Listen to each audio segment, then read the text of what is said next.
Sunday evening. The kitchen light hums overhead, flat and cold against the soft steam rising from roast chicken and sweet cornbread. Margaret sets her hands on the kitchen table, wood grain warm beneath her palms, when the scrape of paper cuts through the moment. Daniel slides a glossy stack of brochures across her placemat. The sound rasps, sharp as silverware against porcelain, the paper dragging fabric in a way that doesn't belong at dinner. Butter smells shift, turning sour in her nose. Marcy lowers her gaze, her fork resting midair. Margaret stares at the brochures, light bouncing off their covers, and tries to taste food but tastes only paper. The brochures glare under the bulb, pages fanning like cards in a hand she never asked to play. "Mom, it's time," Daniel says, clipped and quick, the rhythm too hard for supper. He doesn't look at the chicken or the salad cooling in its glass bowl. He looks only at her, waiting for a nod. Marcy clears her throat. "Maybe we just look?" The words drift, soft and unfinished. Daniel leans forward. "It's not safe." The phrase comes short and sharp, like a door slammed shut. He repeats it, as if repetition could rewrite the room. His hand nudges the stack closer, and the slit gloss catches the light again. "Daniel, let me finish dinner," Margaret says, the fork heavy in her hand. The sweet butter smell of cornbread no longer comforts. The glass bowl's chill leaks into the air, and the bright salad looks tired already. "Mom, sign these, it's safer." His voice carries command. The table's suddenly more desk than family table, and she feels cornered. Marcy shifts. Maybe Maple Grove isn't so bad. She trails off, eyes sliding away. Margaret hears her breath catch, the sound loud in her ears. The chair under her creaks. The edge of the wood digs into her arm. The brochures stay open, photos of smiling strangers in bright hallways staring back at her. Daniel taps a cover. "Just a tour. Tomorrow." "Tomorrow?" she asks, barely above a whisper. "It's not safe," he says again. Slower now, as if patience equals proof. If she nods, she loses the room. If she speaks, she risks losing him. Silence presses in around the smell of cooling food, and the bulb hums like it has an opinion. Daniel spreads the brochures wider, corners overlapping, as though laying out evidence. The kitchen stops being a kitchen. It is an arena now, her table turned public floor. The glossy paper shines too brightly, reflecting the bulb in a way that blinds. "This house is too much. It's not safe." His words drop like stones. Margaret's fingers tighten on the table edge. "I hear you," she says, steady but thin. "Just look at the options." He taps a courtyard picture. The paper slides, rasping again across fabric. The sound slices through her chest. "Danny, maybe slow down," Marcy murmurs, voice soft but shaking, eyes darting. "We'll see." Margaret answers flat, holding the edge as if it could anchor her. The food cools untouched. Cornbread smell dulls into the air. Silverware lies abandoned, mute witnesses. "Mom, you can't keep doing this," Daniel says, leaning in. "Stairs. Rugs. You tripped last week." "I caught myself," she says. "Barely," he answers. "It's not safe." Marcy breathes in like she might speak, then lets it out instead. "She could just look, Daniel." "Looking isn't moving. Looking is deciding," he says, tapping again. The brochures fan out like verdicts. One tour, papers later. Margaret feels the table press its grain into her palms, each ridge suddenly a mark. "I'm eating dinner," she says, though she isn't. Dinner can wait. He slides one sheet closer so the smiling faces sit inside her plate's reflection. This makes sense. The fork slips, rings once on porcelain, and settles. The sound is small and final. Her chest tightens. This is not dinner, it's cross-examination. She sees herself pinned in place, brochures the proof, her name the case. The table is no longer her comfort. It's a stage, and she is the unwilling performer. "Mom," Daniel says, gentler but firm, "sign the release so I can schedule it. End." Margaret lifts her eyes to him. "You're talking at me, not to me." For a breath he stops. The bulb hums. The room waits. Marcy edges in. "Daniel, let's give her—" "We've given time." He cuts. The words neat as trimmed paper. It's dangerous here. His hand presses the stack like a gavel. The brochures shine harder, catching the light in hard rectangles. It's not safe, he repeats. And each time the phrase lands, her dignity frays another thread. She swallows words that won't fit, tasting paper instead of food. Around her, silence thickens. Marcy's eyes drop again, complicit in her quiet.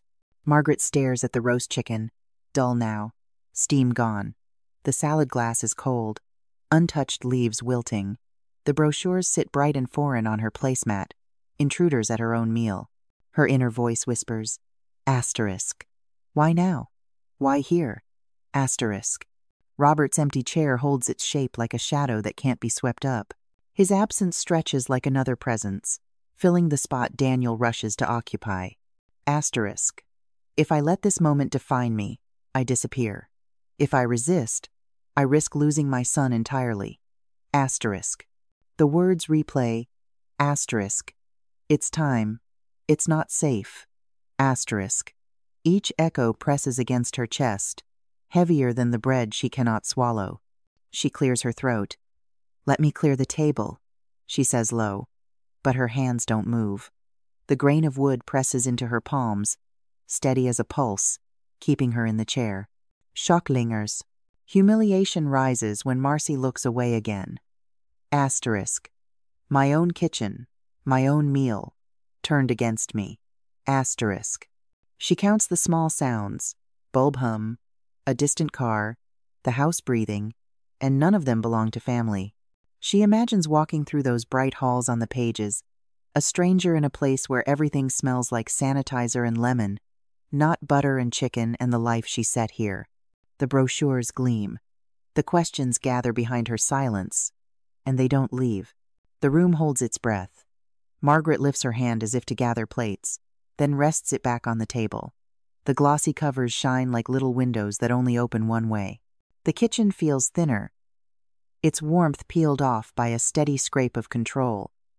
She looks at her placemat, at the way the paper claimed the space that used to be hers. She whispers, almost to herself, something's off. The brochures don't move. Neither does she. Tonight, late afternoon light draped across the kitchen, faint and uneven. The chipped mug trembled in Margaret's hand, as footsteps echoed in the hallway. At the table, glossy brochures for senior housing caught the ceiling lamp's glare, their pages half slid over cold chicken and cornbread. Daniel stepped in first, confident, and Marcy trailed behind, eyes down. We'll make this easy, Mom, Daniel said. Marcy shifted, murmuring, maybe just hear him out? Margaret set her mug down, the rim chip grazing her thumb. The real estate agent followed, neat shirt, clipboard pressed close. He glanced once around the kitchen, pen clicking as though measuring the air. Square footage? Basement moisture? He asked, already scribbling. The sound jarred, each click sharper than the scrape of a chair leg against tile. Daniel spread a stack of papers across the table, covering the brochures. It's not safe here, he insisted, voice clipped. His hand brushed the pen toward Margaret like an order, not a request. She gripped her mug tighter, thumb whitening against the chip. Her breath caught, words breaking. I won't, but she stopped short. Marcy tucked hair behind her ear, gaze flicking to Daniel. Maybe Maple Grove isn't so bad. Her tone carried more question than conviction. The agent's presence filled the space like a referee. His pen moved in short bursts, and the rhythm made Margaret's pulse sink to it. The wood grain of the table pressed rough under her fingers, anchoring her while voices circled. Silence stretched a moment, broken only by the clink of fork against empty plate. Margaret looked at the half-eaten chicken, the sheen of grease gone dull, food abandoned mid-meal. The leftovers felt like witnesses, cooling on the battlefield table. Her mind raced. Robert's voice should be here, steady, guiding, but instead she sat alone against the two of them and a stranger with forms. Daniel shoved the papers forward, pen uncapped now, its ink smudge already staining the margin. Mom, just sign here. His tone carried no softness, only command. Margaret's hand twitched toward the page, then recoiled. She pressed both palms flat on the table, grounding herself in the scratches and stains of its surface. Not today, she said, the words low but firm. The agent glanced between them, businesslike. You can list as Island. He tapped the line where she should sign, his voice neutral, but the authority cut deeper than his words. Daniel leaned in closer, jaw tight. You're making this hard. From the corner, Marcy whispered, almost pleading, Danny. Her voice cracked between loyalty and fear. The table seemed to hum under Margaret's hands, every groove alive. The glossy brochures, still half visible, gleamed at the edges of the papers, a reminder of what they wanted her to surrender. She felt humiliation coil hot in her chest, the home where she raised them now laid out as a transaction. Her mug sat abandoned by her elbow, coffee cold. She reached for it, steadied her grip on the chipped rim, and let the bitterness coat her mouth. The sip gave her seconds to breathe. Daniel's eyes burned. The agent's pen hovered, and Marcy twisted the hem of her shirt.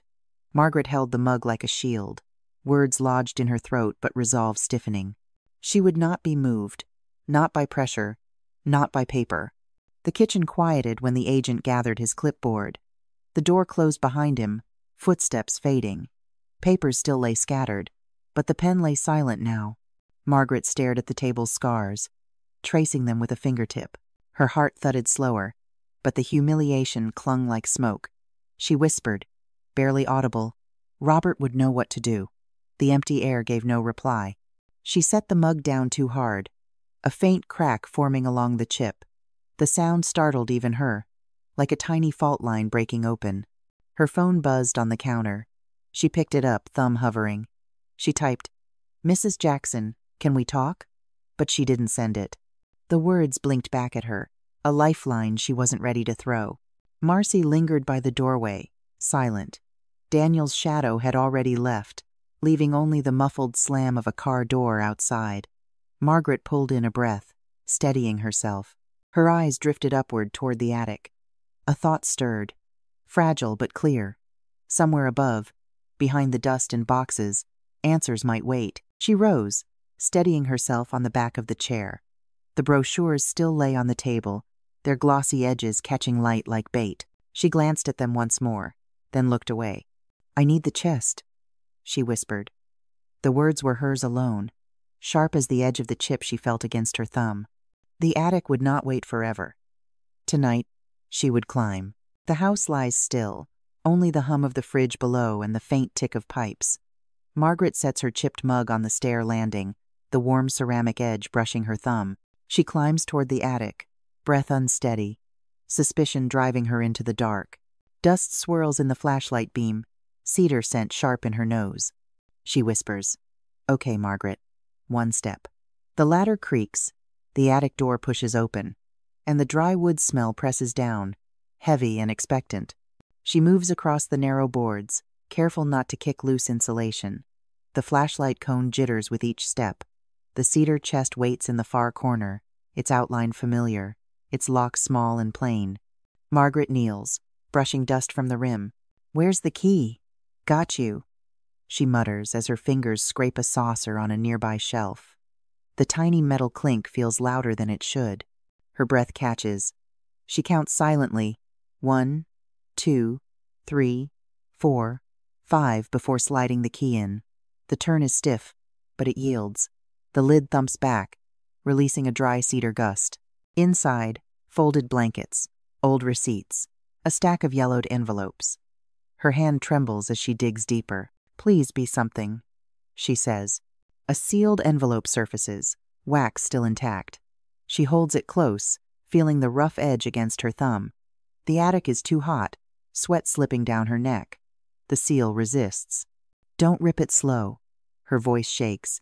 She presses the flap, lifts gently. The paper fiber tears with a crack like a branch snapping. Her flashlight sputters, battery whining, then steadies. She forces a breath. Breathe. The envelope opens. Inside, several documents stacked square, edges aligned. She pulls them free, lining them carefully on the chest lid. Bonds government issued. Crisp snap as she lifts. A life insurance policy. Sleeve squeaking. Pages fluttering. A notarized letter. Parchment texture. Stiff, faint ink smell rising. She mutters a checklist under her breath. Bonds, policy, deed, letter. Each word steadies her hand. She brushes dust from the floor beside her, stacking the packet into order. The house below stays silent, cat shifting once before stillness returns. Suspicion claws at her chest, yet the edges of hope flicker. Something here is real, something he meant her to find. She holds the bonds first. Bonds, she whispers, hardly believing. The paper is crisp, official, no room for doubt. She presses the corner to her lips, not in affection, but in relief. Next, the life insurance policy. Robert's signature clear. Policy. The word sticks in her throat. She feels the plastic sleeve squeak under her palm. Then the letter. She hesitates, fingers trembling before the parchment. The ink smell is faint, but it pulls her back. His hand steady across the page. Tears spring as she unfolds it. Robert, your letter. The words speak of dignity, of foresight, of a man who knew others might twist truth after he was gone. Her shoulders quake, humiliation from earlier days suddenly reframed. He had prepared. He had trusted her to find it. This is proof. The whisper grows firm. She sets the letter across her knees, weight of it pressing more than paper should.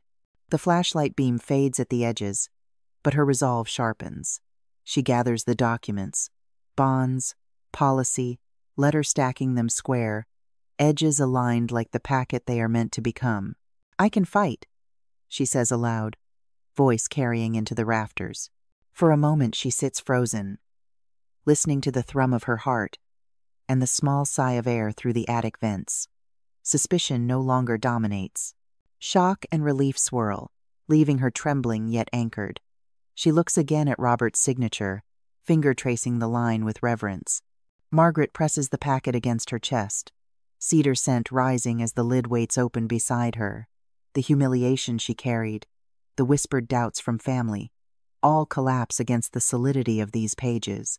In the silence, Robert's presence feels near, not ghostly but practical, steady. The attic, once oppressive, now feels like a vault. She tucks the packet into a tote bag she brought, zipper rasping sharp in the hush. Documents safe, hands steadier. She lets the cedar chest stand open a moment longer, a witness to what it contained. Then she lowers the lid with care, the thump echoing as if marking the shift from suspicion to certainty. Her breath slows. The attic heat still presses, but her heartbeat settles into something steady. She leans against the wall, packet safe in her lap. The chipped mug waits downstairs, a simple anchor. He planned for this, she whispers. The realization eases her shoulders. Doubt, sharp only minutes ago, dissolves. She remembers the kitchen table, brochures scattered by Marcy's hand, arguments clipped from Daniel. That battlefield feels distant now. The attic no longer suffocates. Dust floats harmless in the beam. She smooths the life insurance policy flat once more, then the bonds, then the letter. Each paper rests with weight, no longer fragile. She feels less like a victim piecing scraps, more like a guardian of truth. Her voice softens. Tomorrow, Olivia. She imagines the advisor's calm tone, the careful review, the nod that would validate this discovery. Suspicion may not yet vanish, but it bends, reshaped into resolve. She gathers the papers again, aligning edges, tucking them into the tote. The flashlight flickers. She flicks the switch with a thumb roll, light steadier. Margaret steadies too. The attic is still, but her path forward has shape. She stands, brushing dust from her knees. The cedar chest looms, lid down, lock key resting on the saucer once more. She glances at the packet in her tote. Credit union. First thing, she says. The words are plain, but they mark a shift. The attic is no longer a space of doubt. It has given her a weapon. The letter, Robert's hand across the page, echoes in her chest. She sets the key down. One last clink. The attic light cuts, and darkness folds back around the cedar scent. The packet is with her. The fight begins tomorrow. Morning light slid across the credit union desk. Margaret clutched the packet against her chest, heart thudding in her throat. The office hummed too steady, as if it knew something she didn't. She set the folder down. The paper rasped loud in the quiet. A faint cookie smell drifted from her purse, a reminder of last night's kindness, but her palms were damp. She leaned closer, steadying herself on the glass edge, waiting for Olivia's eyes to lift. Olivia motioned her in with a gentle nod. "Come in, let's see." "I brought everything," Margaret said, her voice smaller than she intended. She slid the folder forward, careful with the edges. "Let's verify each document, Margaret." Olivia's tone was even, steady as the hum of the printer. A teller passed by, setting down a paper cup. "Need water?" "No, thank you," Margaret said quickly, but she touched the cup anyway, the cold sweat on the plastic grounding her. Olivia opened the folder, laying papers in order. Deed, bonds, insurance, Robert's notarized letter. The deed first, its stamp pressed into heavy paper. "Deed, bonds, policy, letter one by one," Olivia said, like calling roll. Margaret's fingers worried the folder edge. Each sound paper snap, keyboard tap felt louder than it should. A waft of toner drifted up as fresh pages printed behind them. Her eyes flicked to the letter. Robert's handwriting, his neat strokes. She inhaled through her nose, counting silently, 1, 2, before answering Olivia's questions. Doubt kept tugging. Asterisk. What if I misread it? What if it's not enough? Asterisk. The teller glanced at her, respectful, and something in her shoulders loosened for half a breath. Margaret whispered, "Robert's words will hold, won't they?" Olivia glanced up. "That's what we're checking. Trust the process." She remembered the chipped mug at home, how her thumb always found the crack. That thought steadied her for a blink before nerves pressed back. Olivia touched the raised seal with her fingertip, brushing it twice. "Strong impression," she murmured. Margaret bit her lip. "Does it matter if it feels too heavy to prove?" "We'll know soon," Olivia said. "We're not rushing this." End quote. The printer coughed out another sheet, warm and smelling faintly of toner. The papers spread like cards on the table, and the hum of the office dropped into a hush, as if everyone nearby leaned back to give space. "These are valid," Olivia said firmly. She set her hand on the deed, palm steady. "You're protected." Margaret's eyes burned, tears pressing against her lashes. "Are you sure?" "Yes." Olivia leaned closer. "The seal's perfect." She tapped the raised impression with a fingernail. "Unmistakable." Margaret whispered, "Robert planned for me." Olivia met her gaze. "He did, and you need to take the next step. Make an attorney appointment today." The words hit like a gavel. Relief and humiliation tangled in Margaret's chest. She hated the sting in her eyes, hated needing the confirmation, but the sound of Olivia's voice cut through. She pulled the bonds closer, the paper crackling like firewood. "Even these?" "All good," Olivia answered. "Nothing counterfeit here." Margaret let out a shaky laugh. "Then maybe it's not just panic." "You're not panicking," Olivia said. "You're verifying." Margaret pressed her fingertips against the glass, feeling the cool surface. "It felt like everything was slipping out from under me." Olivia's voice gentled. "Not today. Today it holds." The teller slid by again, collecting files. Margaret's hand hovered over the cup. She took a sip. Water flat but cold, enough to steady her voice. "I thought it might fall apart," she admitted. Olivia shook her head. "Margaret, you're standing on proof." The letter from Robert lay on top now. Margaret touched the corner, letting the paper's faint smell rise. "He signed this, knowing I'd need it." "Yes," Olivia said simply. Margaret nodded, chin trembling. "Then it's not just panic." "It's proof," Olivia echoed. The air between them stilled. For a moment, the glass desk reflected both their hands on the papers, one steady, one shaking. The printer's hum faded out completely, replaced by the quiet thump of Margaret's heart. She blinked, tears spilling, but she did not wipe them away. Olivia's words wrapped around her, anchoring her to the moment. Protected. Margaret drew in a breath that felt bigger than her chest could hold. "Then I'll do it," she said, more to herself than anyone else. Olivia's nod was calm, but decisive. "That's the step forward." Margaret sat back, gathering the papers with deliberate care. The packet felt lighter now, though the weight had not changed. She slid each sheet into place, smoothing edges. Her mind replayed the beats, like a song she didn't know she knew. The rush of nerves at the doorway, the wobble of doubt as the papers spread, the shock when Olivia tapped the seal, and now this cautious quiet. She pictured the kitchen table at home, the way arguments had stretched across it, bitter and sharp. This desk was different. Smooth glass, steady voices, no shouting. Proof instead of noise. Her hand brushed the folder's spine, and she thought of Robert's letter again. The smell of paper that still clung faintly. Tears blurred her vision, but she blinked them clear. Then it's not just panic, she whispered inside. It's a kind of seed, maybe for trust, maybe for what comes next. The chipped mug flashed in her memory again, thumb pressing against the crack. She held on to that small image, letting it remind her that breaks can still hold. She turned the water cup slowly, condensation sliding down her fingers. She lifted it for a second sip, the cold dulling the heat in her cheeks. She studied the rim of the cup, noticing a faint crack she hadn't seen before. The flaw steadied her, reminding her that even broken things could still be useful. Olivia's chair creaked softly, pulling her back. "You're ready," she said. Margaret nodded, more certain than before. The office clock ticked softly above them, each second stretching a little longer, as if marking a pause before her next chapter. Margaret lingered a moment, palms pressed against the smooth folder. The quiet in the office settled around her, different from the shouting that used to fill her kitchen table. For once the silence felt like safety. Olivia placed the deed on top of the packet. "Take this packet. Don't sign anything else." Margaret's hands closed over the folder, the raised seal pressing against her palm like a promise. She held it tight.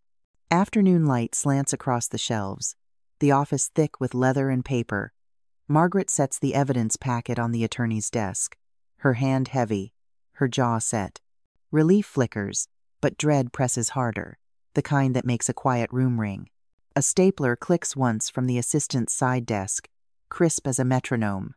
The chipped mug waits near her elbow, steam lifting. Warmth settles her grip. She studies the manila edges, squared and neat, and tries to breathe like Robert taught, steady in, steady out. Mr. Howard opens the folder, movements calm, almost ritual. One by one, he lays the items flat. The deed, the bonds, the insurance policy, the notarized letter. His pen scratches small notes in the margin, the faint rasp of paper against paper filling the silence like rain on a roof. The office smells of old books and stamping. "Deed, bonds, policy, letter check," he says, voice low but sure. "Does the seal matter?" Margaret leans forward, fingertip brushing the raised notary stamp on the deed. The texture is bumpy, undeniable under skin, like Braille for the truth. It's decisive. His answer is firm, unblinking. Her breath stumbles. "Robert planned for this," she murmurs, barely audible. He nods, adjusting his glasses. This shows foresight. It shifts leverage. He presses the notary seal again with the tip of his pen cap, as if anchoring the whole packet with a single touch. The stamp pad's faint chemical tang hangs in the air, mixing with leather and dust. He flips to the letter. The paper crackles, soft and proud. His handwriting is steady, he says. Clarity helps. Margaret exhales, shoulders lowering a notch. On the far edge of the desk sits a thinner set of papers, the ones her son had shoved at her weeks ago. A corner curls upward like a small, hooked finger. "Mr." Howard slides that stack aside with 2 fingers, not harsh, but final. "We focus here," he says. "Those others are coercion, nothing more." She nods, but a tight wire of doubt hums anyway. If this packet falters, she is cornered again. She spreads her palm across the folder, feeling the weight and the smoothness of the tab, guarding Robert's careful order. From the copy machine down the hall, a warm gust drifts in when the door opens and shuts. The AC hums, steady as breath counted to 3. Margaret's thumb finds the chip on the mug. The rough spot gives her something to hold besides fear. He turns the deed sideways, aligning edges. "Chain of title is clean," he says, half to himself. "Seal, signatures, dates in sequence."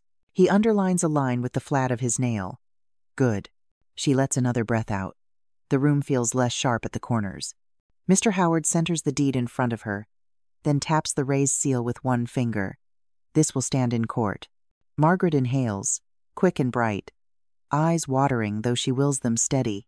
So I won't sign anything today, she says, voice finding its shape. Correct. We'll document and notify. His tone leaves no room for question. She grips the folder's edge, feeling its tucked weight. I can face him. You can, he says. Bring the originals. I'll prepare copies. He checks his calendar page, then looks up. We'll file by Friday. The words land with the neat force of a gavel.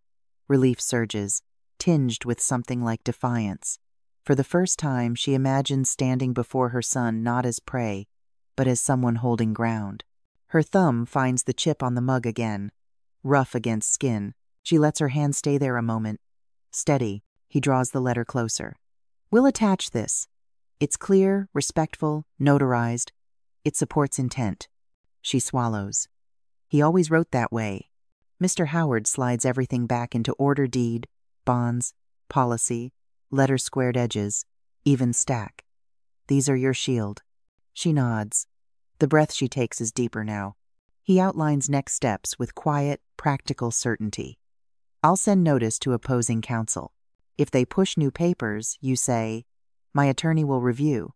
Keep the originals in a safe place. If anyone pressures you, you call me. Understood?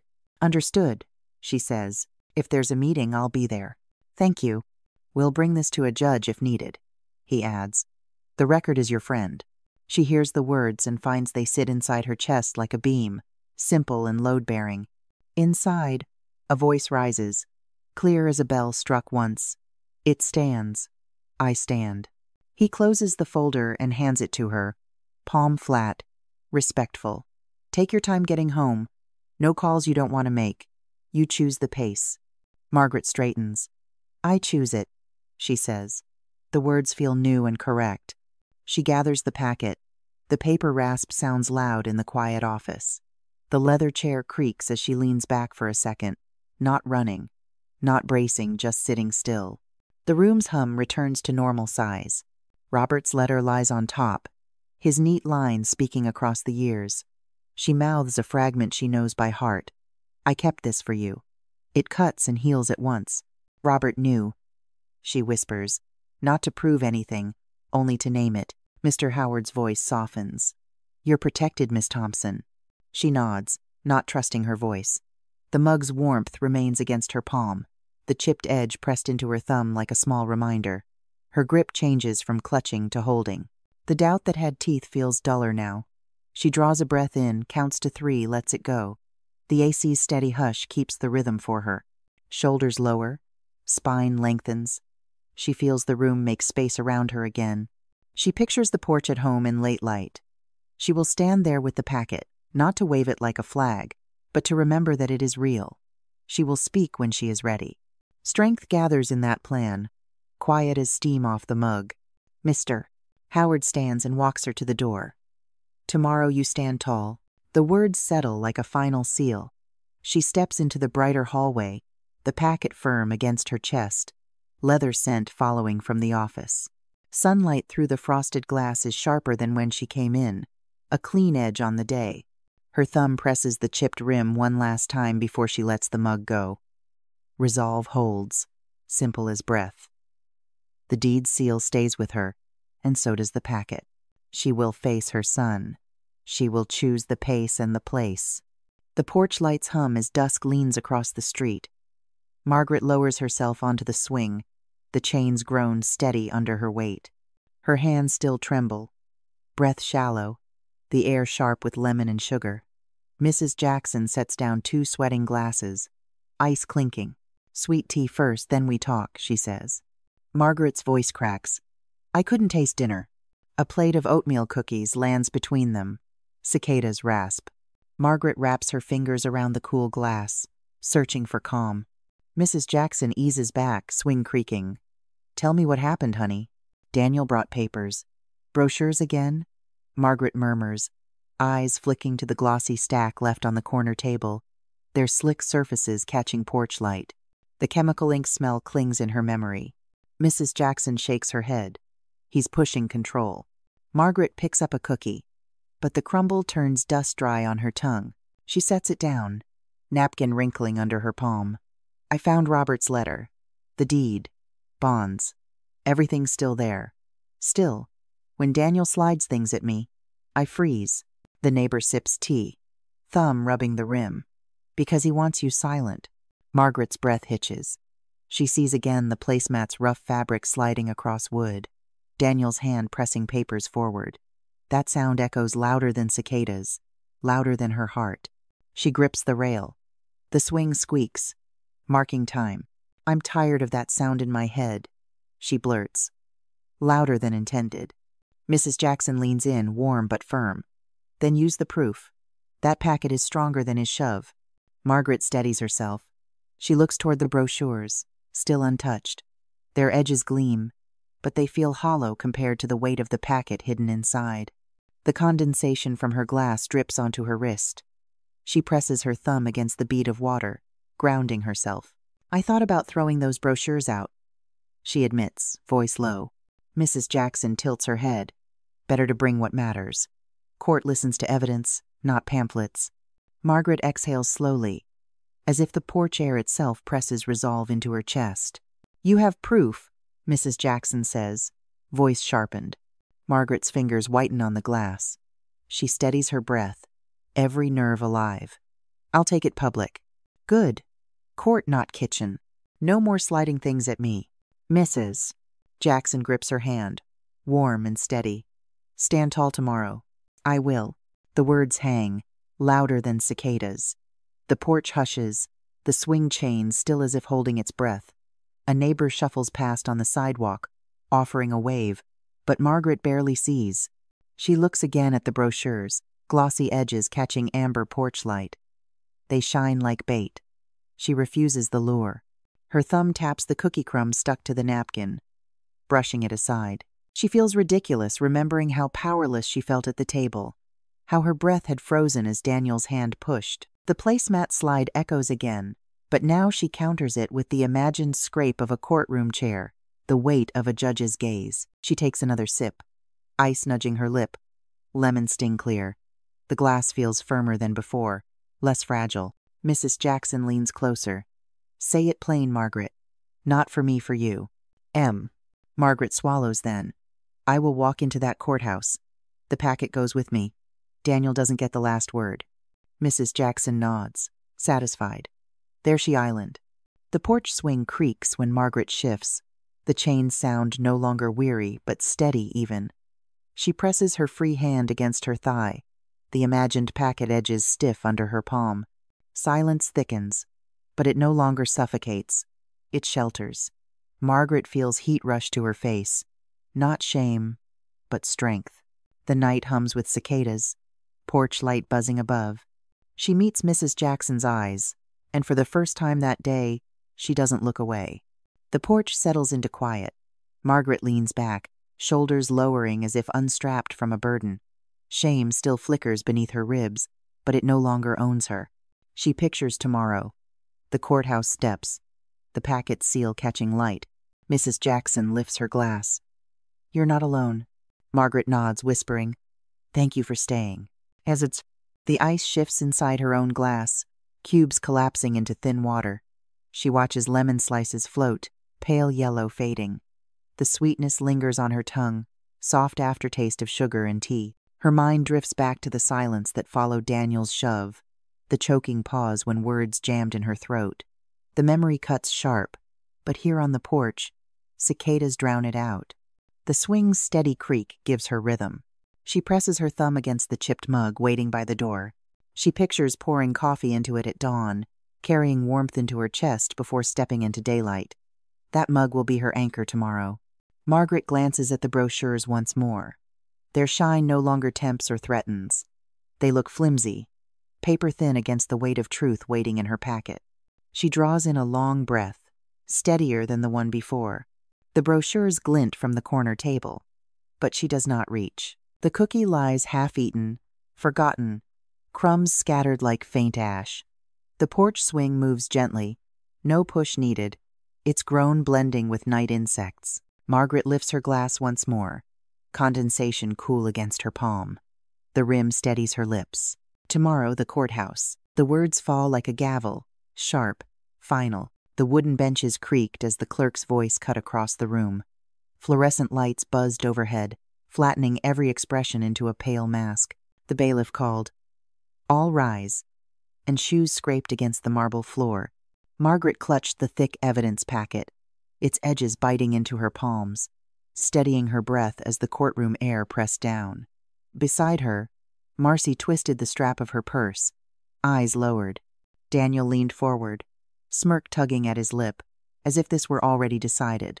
The clerk read out, "Case number 14B, Thompson versus Thompson." The words seemed to echo against the paneled walls, bouncing from wood to marble and back again. Margaret straightened her back, fighting the tremor in her breath.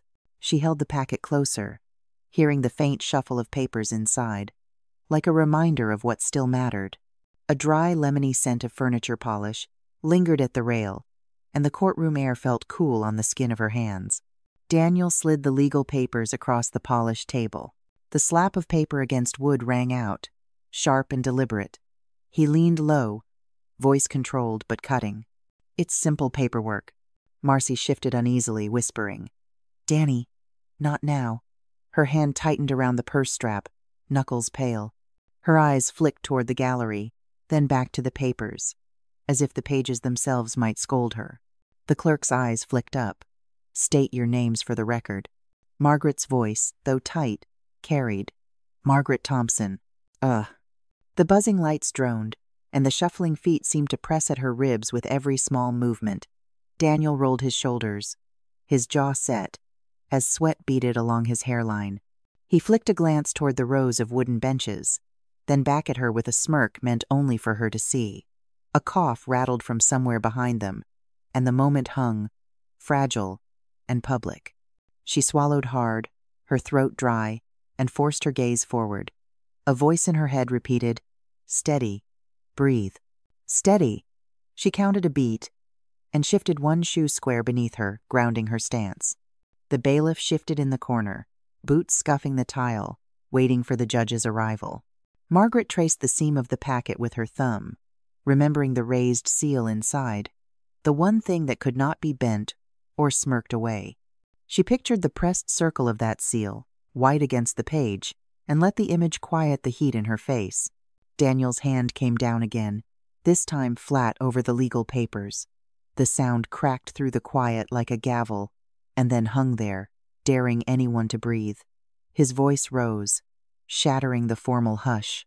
"Sign the forms." Margaret's eyes fixed on his hand, then on the packet clutched against her ribs. Her words cut through, clear, though her face burned. "I'll wait for the judge." Daniel's face flushed, sweat glistening at his temple. His teeth clenched. "You're not capable. You shouldn't even be standing here." The bailiff's voice barked out, "Quiet." The microphone on the table popped when it brushed his sleeve, startling a murmur from the gallery. A neighbor leaned close, whispering, "She's got documents." The words spread, not loud but enough. A second pop crackled through the mic as the cord tugged, and then the room settled into an even tighter stillness. Every eye turned toward Margaret now, toward the packet she held. The papers inside shifted with her grip, edges rough against her fingers.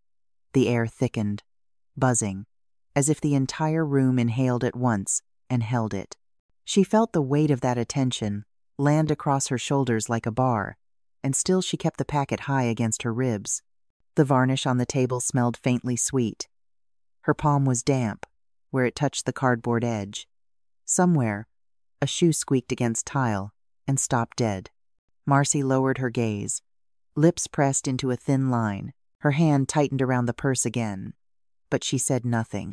The fractured loyalty showed in the way she turned slightly away from Daniel, as though hiding from his fury, and in the quick breath she took before looking down at her shoes. Daniel shifted his stance, shoulders squared to the benches, as if the room itself were on his side. Margaret's chest rose and fell, her breath shaky but steadying. She held the packet tighter, like a shield of paper. Heat prickled at her scalp, Humiliation flared, and then cooled to something steadier, something like resolve. She felt the outline of the notary seal through the top sheet, a small circle of fact under her fingers. She did not bend. Margaret lowered her eyes to the folder in her hands. The packet felt heavier than it should, as though every word inside carried Robert's voice. She inhaled and exhaled, the sound catching in her throat before evening out. Her shoulders loosened by a notch, enough to feel the air move again. Her mind wandered, unbidden, to Robert's careful pen strokes on the will, to the embossed seal, pressed firm by the notary. She remembered his steadying hand on her shoulder years ago when he told her, "Whatever happens, hold on to what is ours." The memory arrived clean, like cool water, and stayed. A tremor ran through her, but she straightened. Breathe. Her lips moved with the word, sound barely escaping. The bench behind her creaked and fell quiet. Daniel's glare seared into her, but she did not look up. Instead, she adjusted her grip, shifting the packet so its corner pressed against her chest. It grounded her, a paper shield against the heat of humiliation. Her thumb found the seam again and paused there, counting a slow 3. The buzzing lights and the scrape of shoes in the gallery melted into a hum. She heard her own swallow, felt her shoulders drop a fraction. The tide of noise and Daniel's snapping voice receded, leaving only her breath and the certainty of the sealed packet. The bailiff straightened suddenly, his hand lifted toward the door. "Judge entering," he announced. The hush rolled outward like a small wave and then went still. Margaret's pulse slowed. She pressed her palm harder against the evidence packet, its cardboard edge biting into her skin. This was no longer about whispers or Daniel's slammed papers. It was about what she carried, what would speak louder than his voice. She thought of Robert's name in clean ink and let that steady her. She tightened her grip.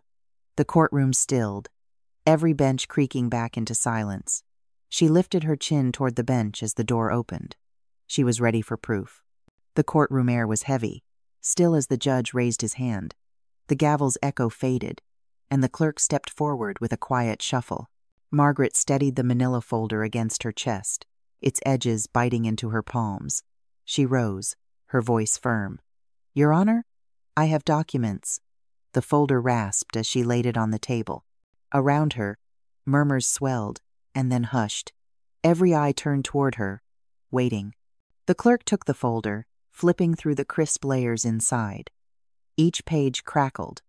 The deed with its embossed seal, the green edges of the bonds, the faded policy, the notarized letter at the back. His fingers lingered on the raised seal, pressing it, tilting it under the light, until it caught a dull shine.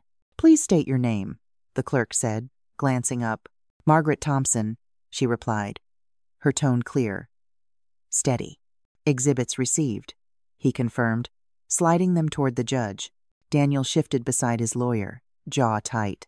"She can't handle finances," he muttered loud enough to cut through the hush. His bravado cracked as sweat rolled down his temple. The judge didn't flinch. Papers whispered as he sorted them, stacking the bonds, smoothing the policy, setting the letter aside. Margaret's eyes locked on the notary seal. That embossed ridge had steadied her through sleepless nights. It was proof no one could twist away. Daniel leaned forward, his hands gripping the edge of the table. "She doesn't know what she's doing." Marcy's lips pinched pale. She kept her gaze down, her breath quick and shallow. The courtroom was filled with the scrape of pens, the scratch of a reporter's notes, the faint hum of the fluorescent lights. The space felt both immense and claustrophobic, wood panels pressing inward. Margaret's thumb found the chip on a mug at her side, placed there for water, but the tiny imperfection grounded her. She drew in a breath. The judge lifted the deed, fingers running across the seal. His expression shifted, unreadable. The silence thickened, until even the cough from the back row snapped heads. Margaret clutched the chair back behind her, her knuckles whitening.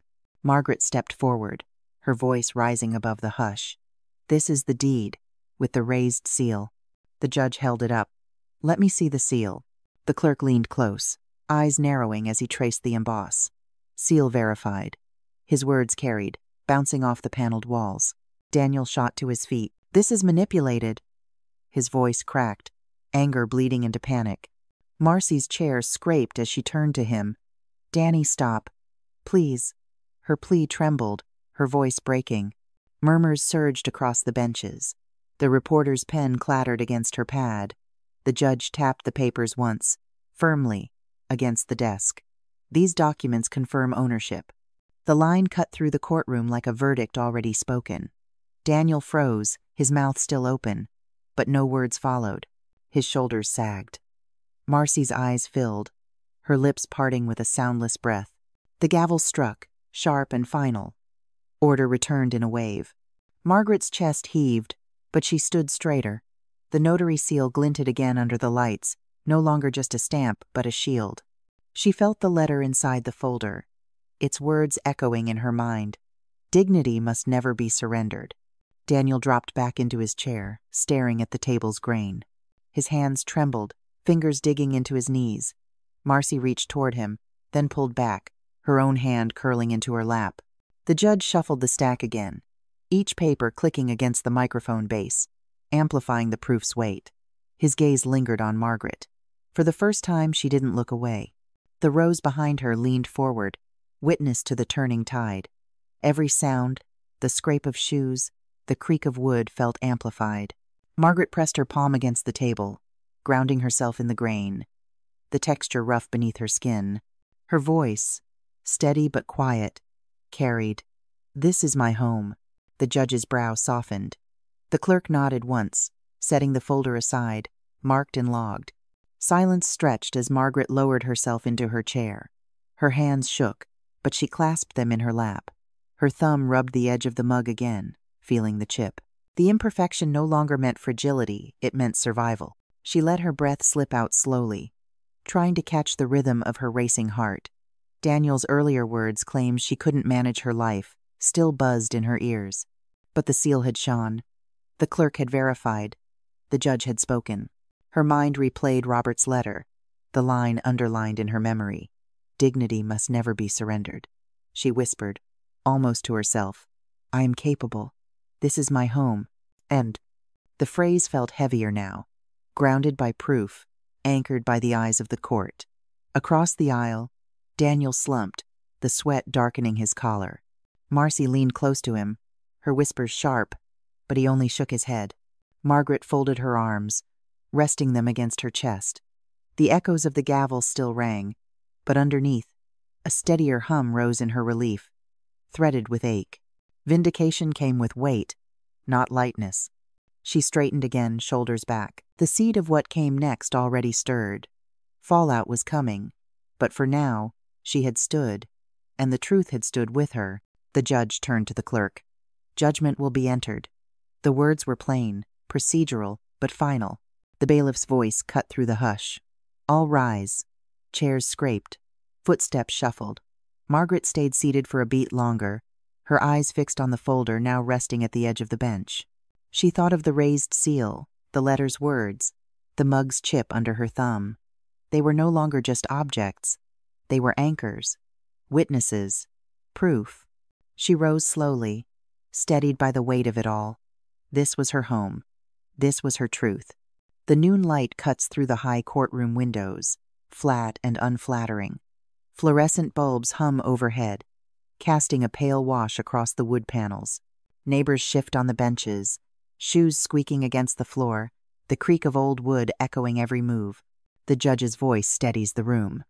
This court affirms Margaret Thompson as sole owner. A ripple passes through the benches. Daniel stiffens, his jaw set. Marcy's teeth catch her lip. Margaret's palm presses the manila packet, the raised seal glinting under the lights. Daniel's chair scrapes violently against the floor. He surges up, voice sharp. "This isn't over." The slam of the heavy doors rattles the walls as he storms out. Murmurs rise from the benches, neighbors trading glances, leaning close. A man's voice, low and firm, reaches Margaret's ear. She stood tall. Margaret breathes in slowly. Her thumb runs across the textured seal of the deed. Paper edges press into her skin, reminding her how flimsy the defense once seemed. Now the packet feels like armor. "Miss Thompson," the judge intones, tone even but curious. Would you like to state for the record? Margaret steadies herself. These are my documents, my deed, my husband's letter, my bonds, my policy. They are valid. They have always been valid. Marcy's whisper floats weakly across the space. Danny, stop. But he is already gone, footsteps lost to the hallway. The courtroom quiets. Margaret pictures the chipped mug at home, the place her thumb always found the imperfection, the way its warmth anchored her. That simple object comes back now, unseen but present, a reminder that strength is carried in small things. Marcy still hasn't moved. Her purse strap twists between her fingers, skin whitening. She glances at Margaret, and for the first time, they meet eyes directly. The stare lasts longer than either expects. Margaret does not blink. The judge leans forward. These documents confirm ownership. His words are blunt, decisive. The raised seal gleams again. Margaret breathes out. Relief brushes against humiliation, tangled and raw. Every sound, the buzz of lights, the shifting benches feels magnified in her chest. Daniel's voice cracks back through the door, raw and loud. You'll regret this. The words ricochet across the chamber, more plea than threat. His bravado collapses under the verdict. Margaret does not raise her voice. She doesn't need to. Enough, she says, tone even, each word clipped. This is my table again. The phrase hangs, heavier than his outburst. Neighbors react, shuffling feet, a few nods, whispers swelling. The judge bangs his gavel once. Order. The evidence packet lies open in front of her, pages slightly curled from repeated handling. Margaret presses her palm against them, grounding herself. The sharp edges dig into her skin, not painful, but insistent. Fragile paper has become fortress. The judge looks down from the bench. Miss Thompson, your capacity is affirmed. The documents remain binding. You are the rightful owner. His voice leaves no space for doubt. Marcy exhales. It is a sound caught between relief and despair. Her whisper is barely audible, but clear. Danny, please. Her hand flutters uselessly toward the door, then drops back to her lap. Daniel does not return. His steps fade beyond hearing. The air itself seems to shift. The courtroom, once suffocating, now feels lightened. The intimidation that pressed on Margaret's shoulders is gone, replaced by something steadier. Vindication carried aloud, for all to witness. A neighbor leans close, whispering again. She stood tall. Margaret hears it. She feels it. Inside, her thought sharpens. Asterisk. They see the seal. They hear the truth. I can't hide now. Asterisk. The fluorescent buzz continues, indifferent. She thinks of Robert's violets at home, soft soil, delicate blooms tended with care. She imagines their purple against the windowsill, how they thrive with steady attention. She thinks of the chipped rim of her mug, her thumb tracing it, steadying herself with each morning sip. The gavel rests silent now. The murmurs of benches swell, a current carrying her forward. Public vindication is hers. Yet victory stings its sweetness mixed with betrayal. The manila folder sits heavy on the stand. Margaret draws it closer, pressing it against her chest. For years, she thought of strength as something she lacked. But now, paper has become shield, testimony has become armor. Her breath is uneven, not from weakness but from release. Asterisk. I feel the sting even in victory. Asterisk. The phrase circles her mind. Vindication does not erase pain. Betrayal leaves marks. Marcy remains seated, shoulders slumped. Her eyes meet Margaret's for only a moment before sliding away. Yet in that moment lies something different. Hesitation, shame, maybe even the first spark of change. Margaret sees it and holds it without judgment. The whisper echoes. Asterisk. She stood tall. Asterisk. The words settle into her bones. They comfort, yet remind her that standing tall came at a cost. Margaret looks at the doors Daniel slammed. Beyond them lies sunlight, and beyond sunlight lies the porch where Mrs. Jackson once poured sweet tea, where cookies rested on a chipped plate. She knows that world waits, unchanged. But here, within these walls, the raised seal has spoken. The air has shifted. She has shifted. The packet presses against her ribs, no longer just paper, but proof that she endured. Vindication is public. Healing, she knows, must be private. Margaret rises, legs steady though her heart trembles. Neighbors rise with her, nodding in silent acknowledgement. She passes the benches, their murmurs soft but warm. The courthouse doors open, spilling daylight across her shoes. She steps through. The evidence packet rests firm in her arms, edges rough, the raised seal catching one last flash of light before she tucks it close.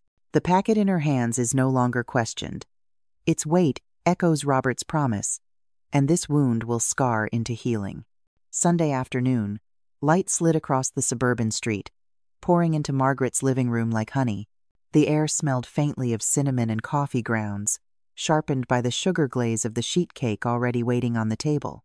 The chairs creaked one by one as neighbors arrived, their voices layering into the kind of everyday hum the house had not heard in months. Margaret straightened a coffee carafe with careful hands. This room, once silenced by tension, now breathed again. The quilt, folded neatly beside her chair, pressed at her chest like a secret. Her pulse tripped. This was her house, her table, her legacy. "Margaret, is there room for one more?" Mrs. Jackson asked, balancing a pie plate. Margaret smiled thinly, forcing calm. "Always. Come in, sit down, we'll make room." The table soon filled, plates stacked, cups steaming, neighbors claiming seats with the easy shuffle of familiarity. A frosted cake glistened under overhead light, and the scent of baked apples drifted from the pie. Forks scraped, napkins rustled, and Margaret breathed it in like medicine. She noticed Marcy at the edge, standing as though she might vanish at any second. Her daughter-in-law's arms folded tightly, shoulders stiff. A chair waited for her, empty and obvious, but she did not move toward it. "Marcy, sit down," Margaret said, steadying her voice. "I don't want to intrude," Marcy muttered. "You're not intruding," a neighbor interjected. "You're part of this, honey." "Mrs." Jackson slid a plate toward her, frosting thick on the fork. The small gesture tugged at the air. Finally, Marcy lowered herself into the chair, clutching the napkin like a shield. Margaret noticed her eyes flick to the folded quilt. The fabric waited silently, weighty with memory. Margaret sipped her coffee, lips pressing against the chipped rim of her mug. She held the pause in her chest. Around the table, conversations sparked. Talk of gardens, grandkids, a local fundraiser. The everyday rhythm stitched itself back together. Yet Margaret tracked Marcy's fidgeting fingers, the way they picked at the napkin edge. "I baked an extra pie," a neighbor announced. "Just in case." "We'll need it," another laughed. This crowd could eat too. Laughter rolled across the room, loosening shoulders. Margaret joined in softly, but her mind stayed on the quilt, on the moment she knew was coming. She wanted the timing right. She wanted the house itself to bear witness. She let her gaze sweep the room. Frosting smears on plates, steam rising from the carafes, chairs pressed close. The table glowed again, alive. The hum steadied her heartbeat. At last, Margaret pushed her chair back. Wood groaned against the floor, and the voices around her thinned into silence. She stood with the quilt in her arms. The living room stilled. Even the coffee's hiss seemed to stop. "For Grace," Margaret said, voice rough but clear. She turned to Marcy and extended the quilt. Marcy's lips parted. Her hands hovered before they touched the fabric. I don't deserve this." Margaret's throat tightened. "It isn't about deserve. It's about family." The quilt spilled across Marcy's lap, squares of careful stitching catching the afternoon light. She ran her fingers along the seams, trembling. "I thought you hated me," Marcy whispered. "I was angry," Margaret admitted. "But hate doesn't live here. Not anymore." A neighbor sniffed. "That's real forgiveness right there." Marcy's eyes filled, tears cutting quick tracks down her face. She clutched the quilt closer, rocking slightly. "I don't know how to make it right." Margaret reached forward, steady hand brushing hers. "You start by sitting at this table with us." The table seemed to exhale. Forks lifted again, chairs shifted closer, neighbors nodding. The quilt, bright and undeniable, bound the moment. "I'm sorry," Marcy said, louder now, voice breaking. "And I hear you," Margaret replied. Mrs. Jackson placed her palm flat on the table. "We're all here. Together." Margaret swallowed the shock of it, the tears, the apology, the quilt finally in Marcy's hands. The room filled again, but with warmth this time. Coffee cups clinked. Forks tapped plates. The sound, once ordinary, now felt like a chorus. The quilt, once hidden in a cedar chest, now spoke across the room. Margaret felt the seams as if they stitched her chest shut, holding her steady. The neighbors watched, not as witnesses to conflict, but to its mending. Margaret eased back into her chair, body trembling with the release. She had expected resistance, maybe rejection, but not this. The shock left her hollow for a moment, breath shallow. Marcy's fingers still traced the quilt binding. Her face blotched from crying. Margaret's heart clenched. For so long, she had pictured her daughter-in-law as nothing but an adversary. Now she saw someone younger, fragile, needing a handhold. Her own doubts stirred. Was this fragile peace only for today? Could it shatter tomorrow with the weight of old grievances? She stared at the chipped mug in her hands, the steam curling upward, and forced herself to inhale. The warmth filled her lungs. A neighbor leaned close, whispering, "You did the right thing." The words anchored her. "I want to do better," Marcy said suddenly, voice raw but audible. The neighbors quieted. Margaret turned to her, eyes searching. "Then we both will?" Margaret answered softly. The words surprised her, but they fit. She let her gaze wander the living room. The table gleamed with half-eaten cake and empty plates, no longer a battlefield but a gathering place. Chairs pressed closer than before. Even the violet plant Robert had once placed near the window seemed brighter, catching the last light of day. For the first time in months, Margaret's shoulders dropped. She felt the house breathe with her. The gathering thinned as dusk crept in. Plates stacked, crumbs swept, coffee cooled. Neighbors hugged her at the door, voices promising, "We'll be back soon." Margaret lingered at the table, fingers resting on the quilt's edge. Marcy had left it draped there, a silent promise that it now belonged to them both. The room glowed faintly with the orange tilt of evening. Margaret lifted her chipped mug, feeling its weight steady in her hand. This house, this table, this quilt, it was hers again. She whispered to the quiet room, "Coffee later, at my mug." Morning light angles through the kitchen window, soft and steady. Margaret lifts her chipped mug, thumb brushing the rim where the glaze has worn thin. The violets on the sill lean toward the light, leaves damp from last night's watering. She inhales, slow and careful, and the air tastes of coffee and soil. For a moment she only listens. Birdsong outside, a faint garbage truck rumble down the street. Her hand lingers on Robert's letter resting near the mug, the paper edge faint against her palm. "Morning light's honest," she murmurs, then softer. "Coffee," then the drawer. The table waits. Crumbs brushed into her hand and carried to the sink. She sets the mug down, the steam curling toward her face, and pulls open the kitchen drawer. The evidence packet sits on top of the lined notepad, edges sharp against the wooden slot. She lays Robert's letter beside it, careful as if it might bruise, and pauses. Her fingers find the fold again, the way paper softens with touch. "I kept it safe," she says into the quiet. The chipped rim presses against her lip. The table feels larger than it did months ago. No papers stacked. No neighbors whispering behind doors. She smooths her hand across the grain of the wood. "No more papers on this table," she adds, voice plain, not sharp. She remembers Olivia's calm voice. Asterisk. These are valid. Asterisk. The memory lands like a hand on her shoulder. "Yes," she replies aloud. "They are." Her eyes shift to the violets, their soil dark and smelling faintly of earth. She leans in, fingers brushing a stem. The petals shake slightly. "You made it through," she tells them, half laughing. The drawer waits open, packet and letter inside. She sets her hand flat against the wood, pressing once before pulling it closed halfway. The scrape echoes in her chest. A beat of quiet stretches, long enough to hear her own breathing steady. Then the click as it shuts fully. The rasp of the folder against the drawer lingers in her ears like a seal on a chapter. She whispers to herself, "Just air and wood. That's all at Island." And the words feel true. She waits another heartbeat, listening to the house settle. She stands before the table, both palms pressing firm into its surface. This is my table again. The words arrive steady, neither whispered nor shouted. She glances at the packet inside the drawer, the line of the seam barely visible. Proof no longer demands her every breath. Instead, the wood beneath her hands speaks louder. Lines run like a small river under the finish. She follows one groove with her thumb, feeling it end at a knot. The knot sits there like a period at the end of a long sentence. Robert knew. The admission escapes her, and she allows it to sit in the air, not rushed, not denied. He had set things in order.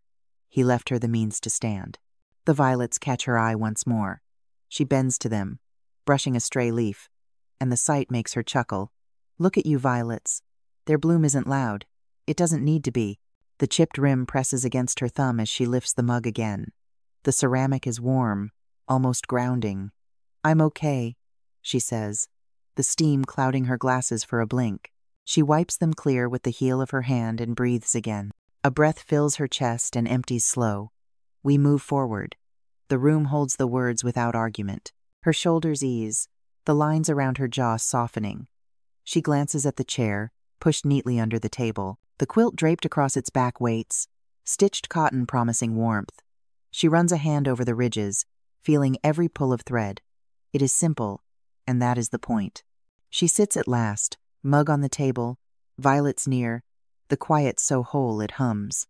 Memory tries once more the court's sharp light, the eyes that doubted, but it fades against the weight of this moment. She lets it fade, and stays. Her fingertip brushes the faint raised seal on the copy tucked at the back of the drawer, the proof Olivia once confirmed. The shame that used to burn her throat eases, replaced by the small laugh that lingers. This is my table, she repeats, firmer now, as if carving the words into the air. She breathes evenly, each inhale matched with a steady exhale. The kitchen smells of soil and coffee, sounds of birds filling the pause. She whispers, one breath, then the drawer. End of quote. Her fingers press lightly on the table, not to hold herself up but to remind herself she is steady. The chipped rim meets her thumb again, the small flaw now a companion rather than a wound. Peace feels unfamiliar but not unwelcome. She leans back, tilting her head, watching the sunlight shift across the table's surface. She touches the quilt's edge, tracing the stitched pattern. The calm doesn't erase what happened. It makes room around it. Peace can be quiet, she says, not to convince, but to affirm. Her mind flickers once to the shame of months past, the weight of being doubted, the humiliation. It returns only as an echo, fading quickly. What remains is pride, the sense that Robert's violets continue his voice, a soft reminder that love lives even in petals. The packet stays where she placed it, hidden but not haunting. She feels lighter for the drawer being closed, like a page finally turned. She lets her jaw unclench, shoulders roll back, the stillness carrying her. A second breath comes easier, deep enough that she can smile without forcing it. It is enough, she thinks, and the quiet does not disagree. She reaches for the notepad left on the counter. Its cover is plain, pages blank, waiting. She smooths her palm across it, the paper cool under her skin. She flips the cover back and waits, letting the page settle against the table. She can see the light stripe sliding across the lines, slow as a second hand. She thinks of a first page that names what comes next and keeps the rest simple. The mug is still warm. The violets are still blooming. The table holds steady. She breathes again. Steady. The drawer stays shut.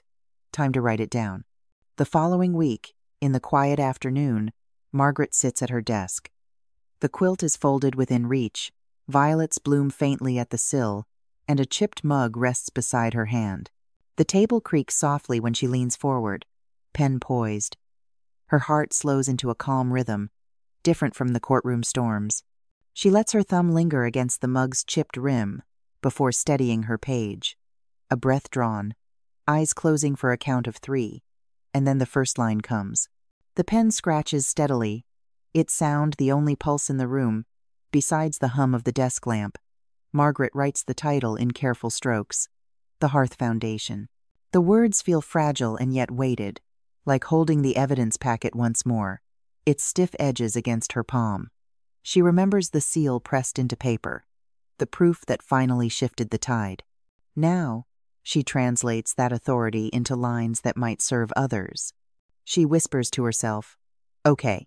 First line. Mission." The sound anchors her. Her phone screen lights up with a new message. "Proud of you, honey," Mrs. Jackson has typed. Margaret lets out a breathy laugh and replies only, "Thank you." She adds beneath the heading, "Workshops. Legal aid. Dignity protected." Her shoulders ease as she maps ideas. The quilt brushes her arm, soft cotton ridges against her skin, a reminder of Robert's patient care stitched into every thread.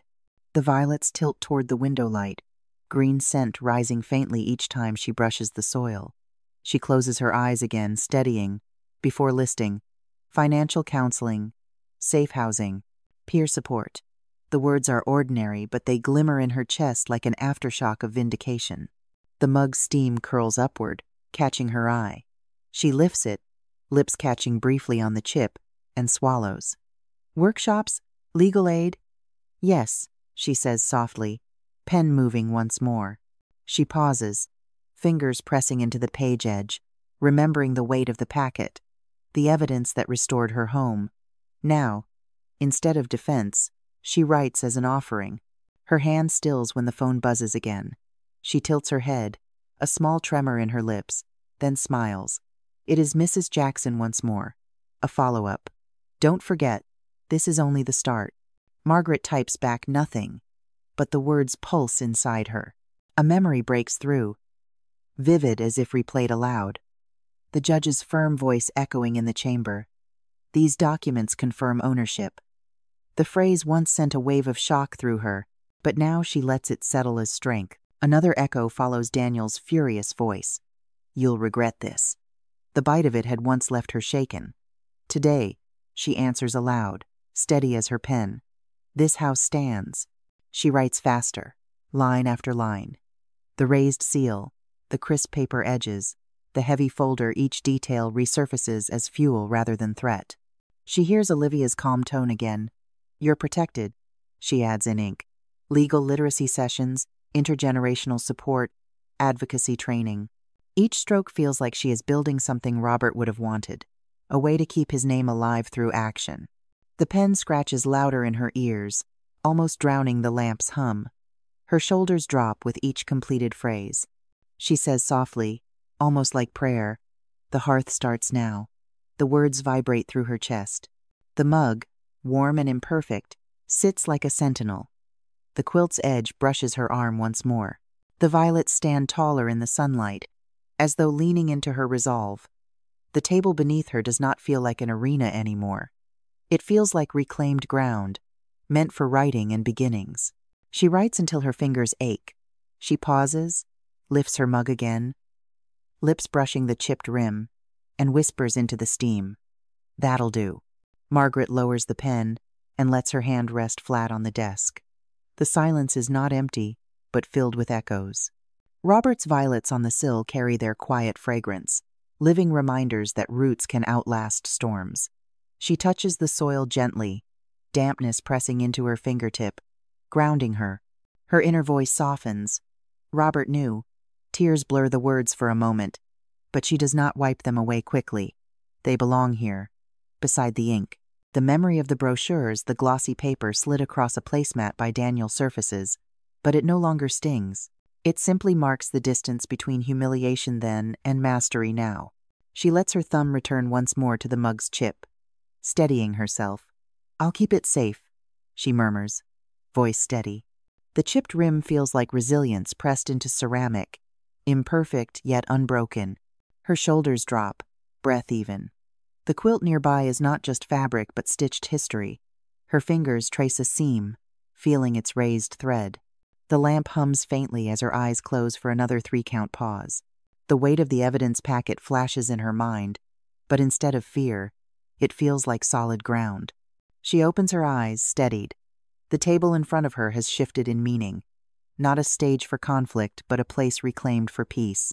She tilts her head at the phone's last message, rereads it, and smiles again. The words from Mrs. Jackson are not simply encouragement, they are a baton being passed. Margaret gathers the pages into a small stack, smoothing the edges with care.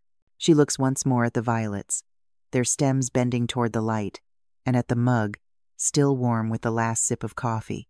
She pulls the quilt across her lap, comfort settling like a final seal. She signs the bottom of the page and says aloud, "For every woman at her table, healing has turned into purpose. The Hearth Foundation is born."